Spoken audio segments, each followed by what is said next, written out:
So we already know the state of the market. I'm not going to talk about how hot it is, how cold it is, the crashes or the upticks, nor are we going to try to pinpoint the actual problem in the Pokemon hobby right now. But in past videos, I've already tackled the question of, is the problem the investors? Is the problem the scalpers as well?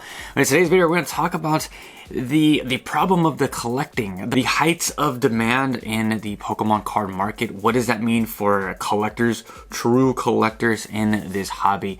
With that all being said, let's just get into today's video. So in the current state of the market, like I said in the intro, there's a lot of finger pointing going on in, like I said, the Discords, the Reddits. If you guys want the best Pokemon content, just go on Reddit. Reddit has so many like side niches, side pockets, side topics of people that are just really in there the day to day. I find the most honest people on Reddit, but that's just me. Everyone has their own, source of news, but I really find that the trenches is on Reddit. But it seems like there's so many people just pointing the finger, just being super negative towards the entire space overall, when for me personally, I found tons of ways to still participate in Pokemon card collecting. I gave you guys a Market Watch Mondays for the English market, really cheap stuff that I know isn't going to break the bank, because in times like this, I know a lot of people just don't have tons of money to be out spending on Pokemon cards. The Pokemon hobby it's a treasure. It's something that not a lot of people can do constantly. I always try to tell you guys that the online space isn't reality. The people that are investing sealed cases every single set and buying 20, 30, 40 boxes of Japanese booster boxes and sitting on them, like, that's not normal. The normal collector probably opens one booster box with their kid every other month, maybe that, because that's $100+. MSRP is at $160. I don't know too many parents that are just breaking the bank for Pokemon cards for their kids every single set release.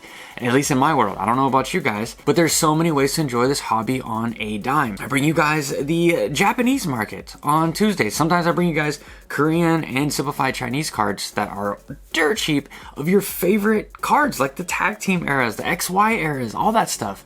And yet still, there's so many people here complaining, being super mean, rude, and negative towards me. I've probably gotten the worst of it in this past 2 weeks.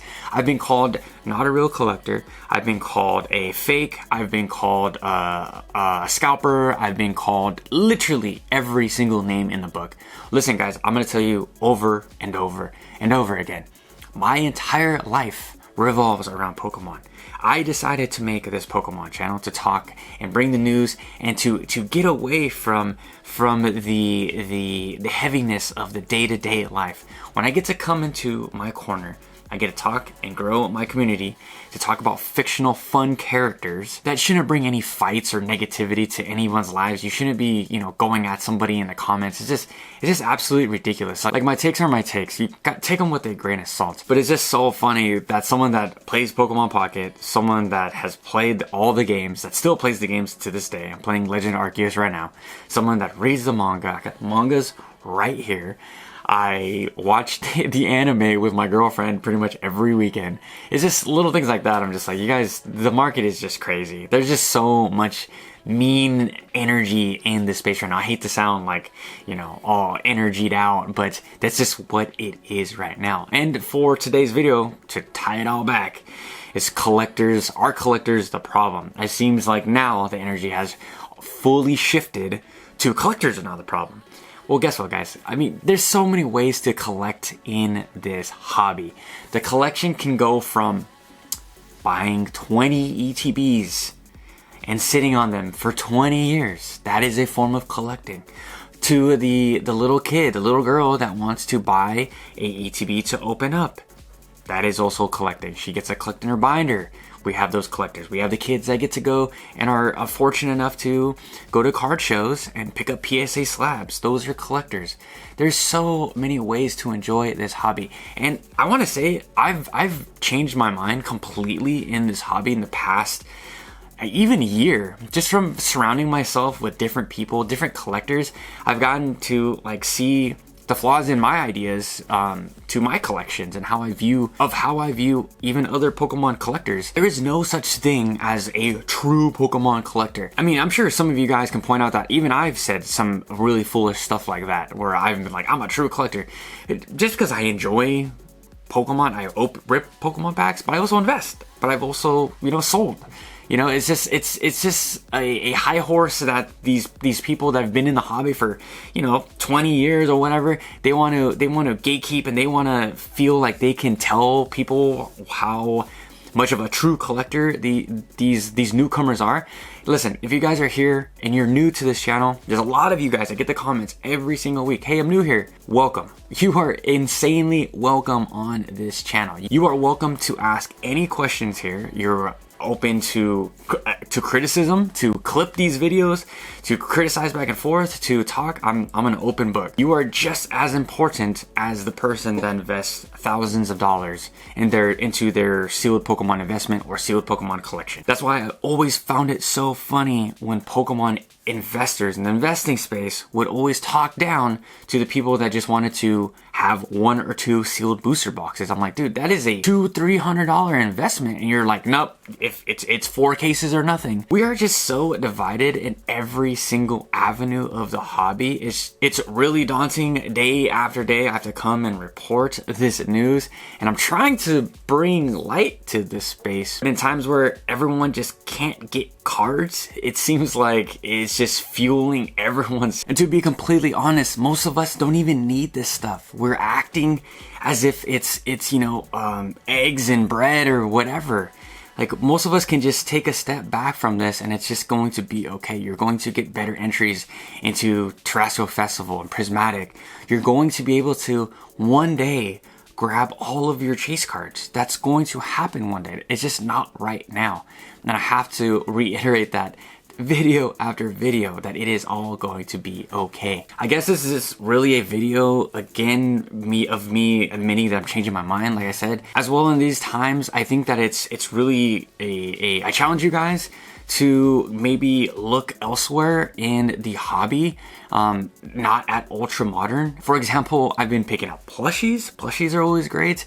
I know that's not for everybody. There's a lot of tough guys out there that don't want to collect plushies or go see or be seen at GameStop buying a Raichu plushie. Someone like me. I'm the guy at GameStop, guys, with like three plushies and some Pokemon cards. That's me. But there's vintage. I told you guys before, I've been buying a lot of XY cards, been looking at a lot of heavily played cards, even like I've been looking at really cheap PSA slabs. I actually want to do a whole Ivysaur PSA slab wall. I have like a binder, or not binder, like a wall frame thing that I got on Etsy that has 3, 6, 9, 12, 15 slabs, and I just want to do a full Ivysaur PSA slab. That's just something I want to do. I also would want to do a full Gloom artboard as well, like same thing like Ivysaur. Those are my two, like they're not in my top 5, but as I go over all of these cards every day and try to find like little hidden gems, I'm like, there's some pretty cool Ivysaur cards and some pretty cool Gloom cards. I guess top 5. Those will definitely be in my top 5. Now that I'm really thinking about it. But to tie this all back again, is our collectors the problem? Absolutely not. We're all the problem, guys. I have to reiterate this again. Investing is a problem. Ribbon shipping is the problem. Collecting is a problem. Pokemon not printing enough is a problem. And I got some reprint news videos to review right after this to bring to you guys tomorrow to see about my opinions and my takes on the reprints. If reprints are even going to do anything. Like I told you guys before, I don't think reprints are going to do a dang thing in this space right now. Pokemon is just so darn hot. It doesn't matter how much they print, people are going to buy. It's just that simple.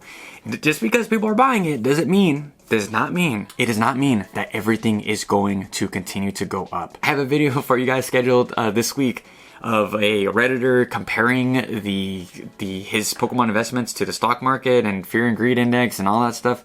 For all you technical people out there, it's gonna be a good video, I promise. But there's even that space of these investors comparing their stuff to like traditional investments and all that stuff. It's so cringy, guys. We're all cringy. We're all just silly nerds, just trying to get along in the hobby. And like I said, I'm equally as much as a problem as the people waiting in line to scalp at GameStop, I believe. I've been told this past week, one of my commenters was like, you're not de-escalating the problem. You're a part of the problem. And I agree. It's fair criticism. Again, it's a fair take. One side note that I want to add is when we talk about a Pokemon bull run and like top signals of this hobby, when GameStop decided to close the pre-orders, right? I was bummed because pre-orders are great. Pre-orders are something that you can go and pay for right there. And I don't want to talk to nobody. I don't want to see nobody. I just want to walk into my GameStop and grab my Alolan Raichu plushie and put it on the desk and say that's my name and I walk out, right? That's what I want to do. But with the bots and the scalpers, and now I get it, GameStop wants to have more foot traffic in their stores. I understand. Well, the GameStops in my area, you ain't walking to those things. They're like on the side of the highway. Like you have to go in. But that's besides the case. When I know that this hobby is fully cooked, is when GameStop is charging $5 over MSRP, and I know what some of you guys are gonna say. It's just $5, but it's going to continue to go up. And then we have, again, Target saying that they're kind of over Pokemon. They don't want to, it's not worth the risk for them. Like, these are top signals. And I'm going to give you guys advice, like I do every single video, about potentially selling some of your product. I know it's tough. I know that a lot of this stuff to me is like, holds a lot of like personal sentiment. And I've held it for so long, and I did buy some of them to hold for an investment, and a lot of them I've sold. Like I told you guys, when I went on my recent Japan trip, I sold some booster boxes to fund that trip, and I don't regret it at all because I came back with more Pokemon.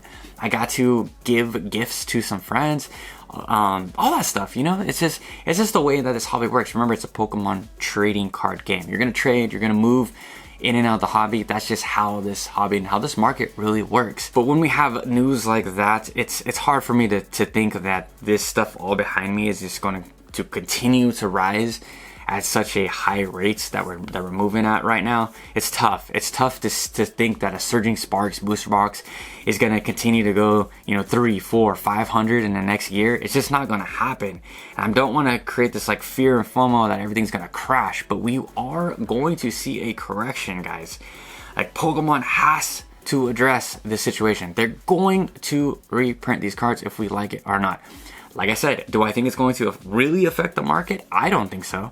But I don't know the quantity of what Pokemon is going to print, or how much and how fast they're going to print. Will that affect the grading market? Will that affect the grading market in a sense that there won't be as many crisp mint copies? Probably. When you turn on those printers for longer than they should be ran, I'm sure it causes some type of damage, but then potentially there could be some cool misprints or some, hollow bleeds or whatever. There's all that stuff. It's just, to me, again, this is fun. This is fun for me to talk to you guys, to bounce questions off you guys, and hear how you guys are feeling about the Pokemon market. How do you guys feel about collectors? Are you guys collectors? Are you guys investors? What is my audience here? Let me know all that in the comment section down below. And until next time, I will catch you guys with a fresh new video. Peace.